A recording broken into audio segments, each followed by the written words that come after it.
Hare Krishna. We are continuing our intense study of the Srimad Bhagavatam, and we are on Canto 2, Chapter 9, Answers by Citing the Lord's Version. I don't think we completed the purports of text number 10, so we'll continue with that. I'll read back a little bit to refresh our brains as to what we're doing here. So I'll read back to text number 7, and we'll move up to number 10, which is purport, which is today, Srila Prabhupada. Text number 7. When he heard the sound, this is Lord Brahma. When Lord Brahma heard the sound, he tried to find out the speaker, searching on all sides. Imagine he's born all by himself on this big, beautiful lotus flower and doesn't know exactly what's going on. He knows he's supposed to do something. But he's looking around where the sound is coming from, and he's unable to see anyone on all sides. But when he was unable to find anyone besides himself, he thought it wise to sit down on the lotus seat firmly and give his attention to the execution of penance, as he was instructed. Lord Brahma underwent penances for 1,000 years by the calculations of the demigods. He heard this transcendental vibration from the sky, and he accepted it as divine. And thus he controlled his mind and his senses, and the penances which he executed were a great lesson for all living entities. Thus he is known as the greatest of all ascetics. Text number 9. The personality of Godhead, being thus very much satisfied with the penance of Lord Brahma, was pleased to manifest his personal abode to him, Vaikuntha, the supreme planet above all others. This transcendental abode of the Lord is adored by all self-realized persons, freed from all kinds of miseries and fearfulness of the illusory existence. That's all there is here. And the illusion is fearfulness, because there's always that unexpected circumstance. You might lose your body at any given moment. There's no guarantees about anything here. So it's always full of fearfulness, anxiety, miseries, threefold miseries: birth, death, disease, and old age. It's a whole big stack of them. You can't really get away from it. Not even one of them. So that's where we're living. So text number 10 is the text we're on. So in that personal abode of the Lord, the material modes of ignorance and passion do not prevail, nor is there any of their influence in the matter of goodness. There is no predominance of the influence of time. What to speak of the illusory external energy, it just cannot enter into that region. Without discrimination, both the demigods and the demons worship the Lord as devotees. Interesting statement. But that's, yes, Ravana, he knew exactly what to do. All these great demons, they knew all the proper execution of prayers and so forth to get their powers, but they want to get their powers to use for their own personal use, whereas the demigods offer their prayers to get the powers to serve the living entities in the material world and to please the Supreme Personality of Godhead. The demons, they just want to take all the power they can get, so they know that offering certain prayers can fulfill this mission of getting this power. So they both worship the Supreme Personality of Godhead. That's text number 10, and we are on the 3rd paragraph, or maybe the 4th paragraph. Yes. The associated members there are free to go everywhere within the creation of the Lord, that is, in the Vaikuntha world. Transcendental abode is described as follows. The associate members there are free to go everywhere within the creation of the Lord, and there is no limit to such creation. That means that they can come here anytime, right? Sounds like it. Those who are living in the spiritual atmosphere, they can visit if they want to. Sounds like. The associate members of that atmosphere, the transcendental abode, are free to go everywhere within the creation of the Lord, and there is no limit to such creation. No limit. Particularly in the region of the 3/4 magnitude. That's the 3/4 is technically described as the anti-material world, or the Vaikuntha planets, the spiritual world. And the 1/4 is described as that cloudy place down there somewhere in creation called the material world, where is composed of basically miseries. Since the nature of that region is unlimited, there is no history of such association, nor is there an end to it. The conclusion may be drawn that because of the complete absence of the mundane qualities of ignorance and passion, there is no question of creation nor of annihilation. In the material world, everything is created and everything is annihilated.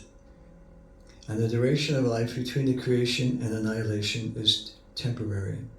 So then Prabhupada describes, don't think, even this planet Earth has a birth and annihilation.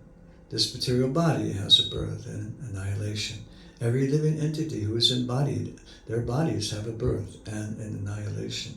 So the entire universe has a birth and an annihilation.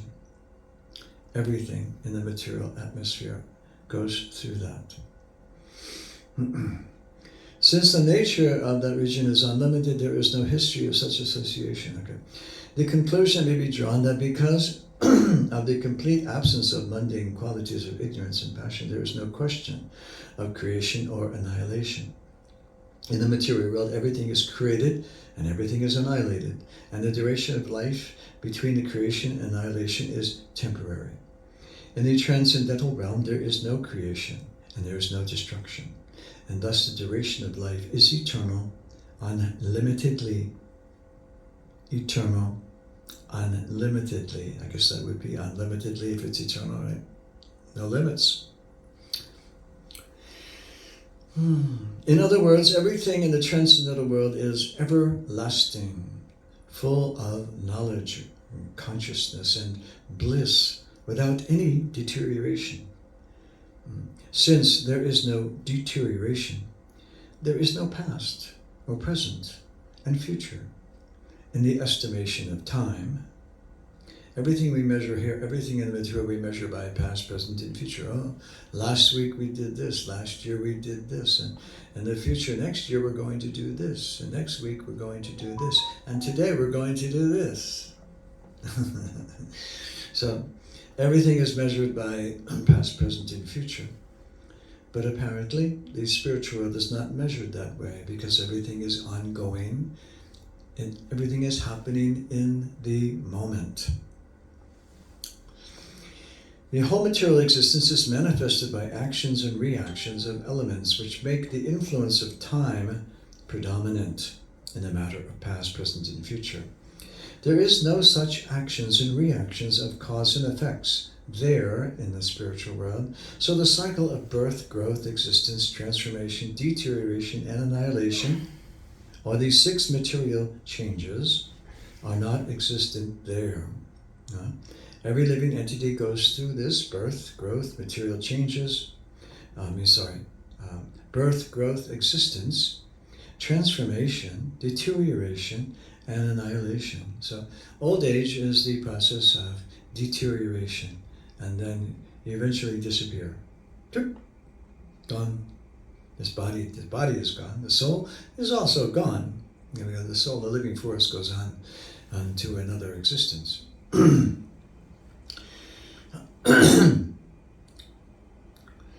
or the material changes are not existent there.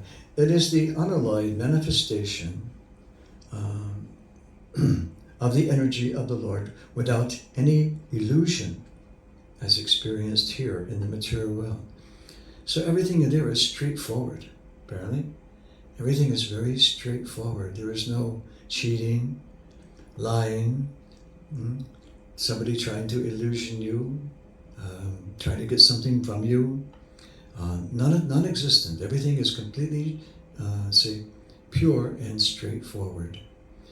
Because there is nobody there with a material agenda. They don't want anything in the material world.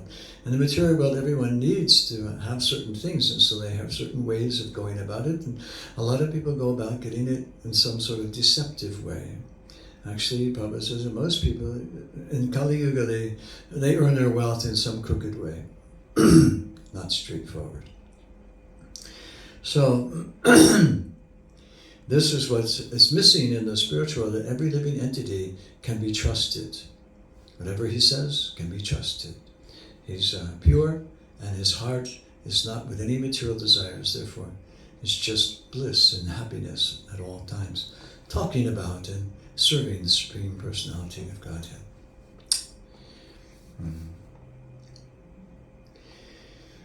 It is the unalloyed manifestation of the energy of the Lord without any illusion as experienced here in the material world.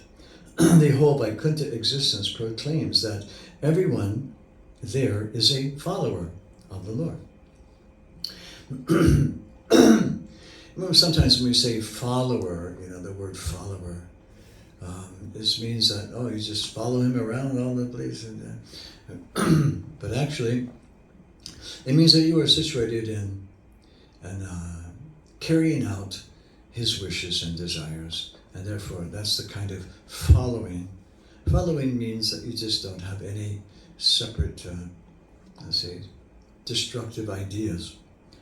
You just only cooperate with a mood of beautiful cooperation with all the other living entities in the spiritual world.